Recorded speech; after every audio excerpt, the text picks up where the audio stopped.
If you spend enough time in the deep woods, you learn the difference between animal quiet and predator quiet.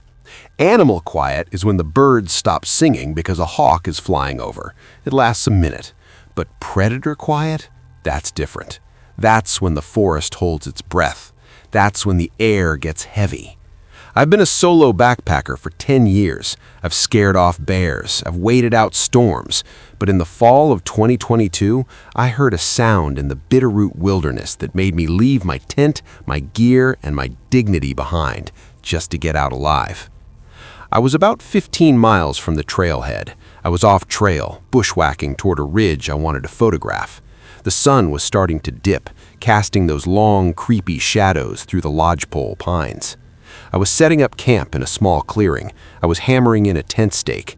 Clink, clink, clink. And then I heard it. I froze. The hammer hovered in my hand. It came from the north, maybe 200 yards away. It was the universal distress signal. 3 blasts. Tweet, tweet, tweet. I stood up. "Hello?" I shouted. "Is someone out there?" Silence. Just the wind. I waited. Tweet, tweet, tweet. It was distinct. Someone was blowing an emergency whistle. I grabbed my first aid kit and my bear spray. I left my pack. I figured a day hiker had slipped and broken an ankle. It happens all the time. "I'm coming!" I yelled. "Keep whistling!" I started hiking north, pushing through the dense brush. The undergrowth was thick, huckleberry bushes and fallen logs. I hiked for 10 minutes. I should have reached the source by then. Tweet, tweet, tweet. The sound hadn't gotten closer. In fact, it sounded like it was further away. "Hey!" I screamed. "Stay put! I can't find you if you keep moving!" I pushed on. I was annoyed now. If you're injured, you don't move. Rule number 1. The terrain got steeper. I was climbing a rocky scree field. The sun was gone. The twilight was turning gray and cold. Tweet! It was definitely further away now, deeper into the canyon. And that's when I noticed the rhythm. The whistle wasn't steady. It was wet. It sounded like someone whistling with a mouthful of water. I stopped. The hair on my arms stood up. "Who is that?" I whispered. I looked down at the ground. I was in a patch of soft mud near a creek bed. I looked for footprints. If someone was walking ahead of me, there should be boot prints. There were tracks, but they weren't boots. They were bare feet. Massive, elongated bare feet. The toes were splayed wide, and the heel dug deep into the mud as if the thing was incredibly heavy. But here is the kicker. The tracks weren't walking away from me. They were walking toward me. The tracks led right up to where I was standing, and then they stopped. That meant whatever made these tracks had walked past me or was standing right behind me. I spun around. Nothing but trees. "Okay," I said. "Okay, nope, I'm done."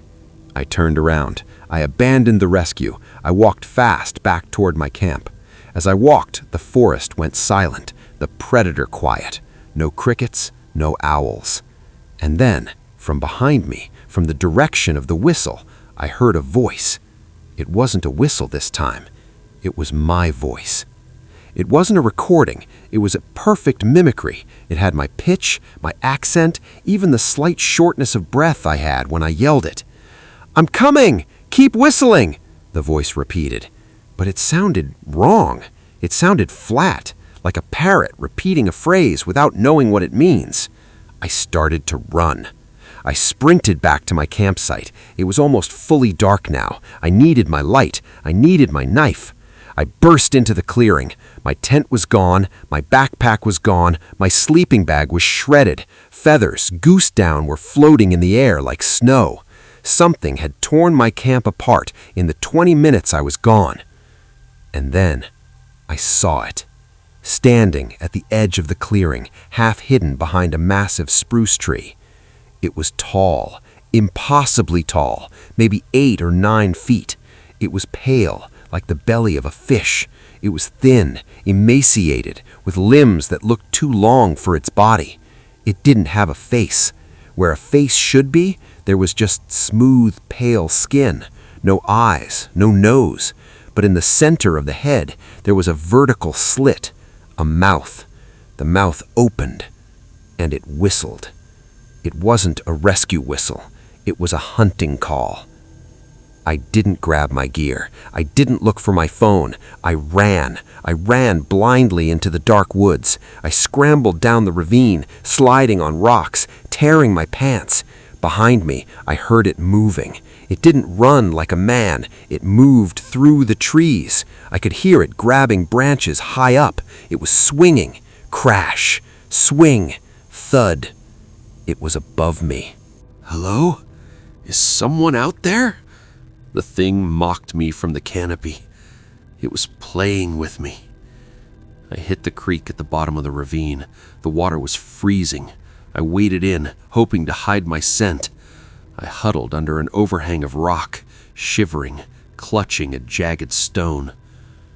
I stayed there all night. For hours, I heard it patrolling the ridge above me. It cycled through sounds. It sounded like a crying baby. It sounded like a woman laughing. It sounded like a bear grunting. And then it would whistle. Tweet, tweet, tweet. It was trying to see what I would respond to. It was fishing. Around 4 a.m., the sound stopped. I waited until the sun was fully up. The forest felt different. The birds were singing again. The animal quiet had returned. I climbed out of the ravine. I hiked for 6 hours straight to the logging road. A truck driver picked me up. He looked at me, covered in mud, bleeding, shivering. "Bear?" he asked. "Something like that," I said. I went to the ranger station to report my lost gear. I didn't tell them about the pale thing. I just said a bear raided my camp. The ranger, an old guy named Miller, took my report. "Where were you?" he asked. "Mile marker 44, near the ridge." Miller stopped writing.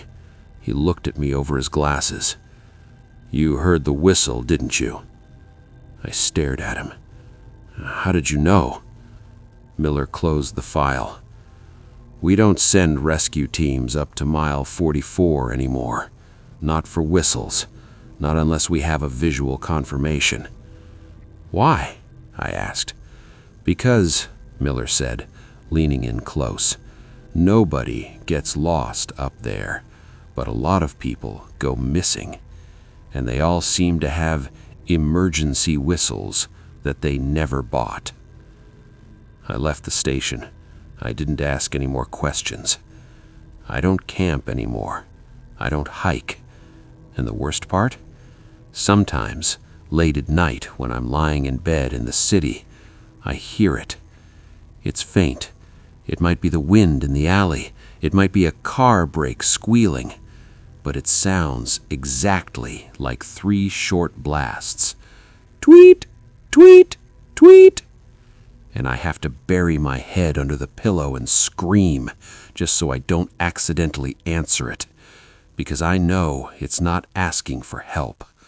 It's asking if dinner is ready.